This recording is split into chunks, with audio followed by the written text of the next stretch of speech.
What is up, guys? Gage Joe over here. Today we're learning about what a two-trait cross is and how they're done.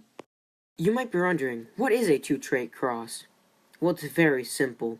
A two-trait cross is just like doing a regular Punnett square, except you're crossing alleles to find the results of multiple traits at the same time. It's very efficient.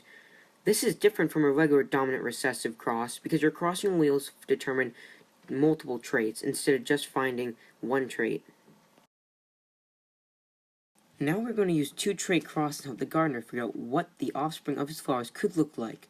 The gardener is breeding a homozygous tall, heterozygous red flower, and a homozygous short, homozygous red flower. So what are the possible genotypes for this cross? Now that we know what alleles are being passed down, we can use them to figure out how they will affect the genotype of the offspring. When you are doing a two-trait cross, you need to FOIL the alleles to know what pairs will be crossed in the Punnett square. And with FOIL, the F stands for first, which means we are taking this first big R and crossing with this first big Y. And we get big R, big Y. This O stands for outside.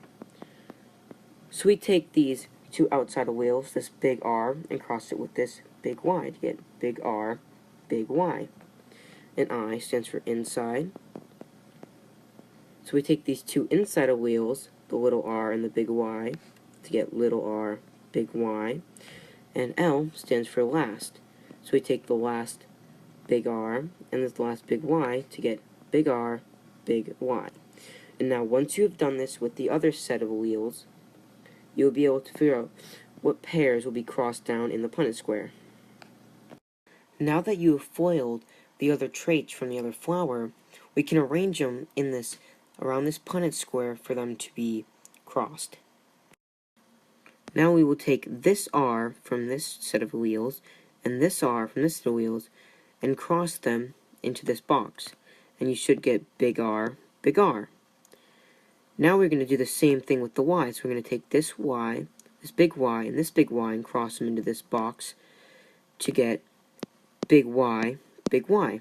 And we're going to continue doing this for every other box until the entire thing is filled. Now that we have filled in the entire Punnett square, we can see the genotype. Right here I see 50% of the Punnett square is big R, big Y, big Y. So 50% is big R, big Y, big Y. And this other 50% is big R, big Y, big Y. So knowing that 50% is big R, big Y, and the other 50% is big R, big Y, we know the ratio of this would be 1 to 1.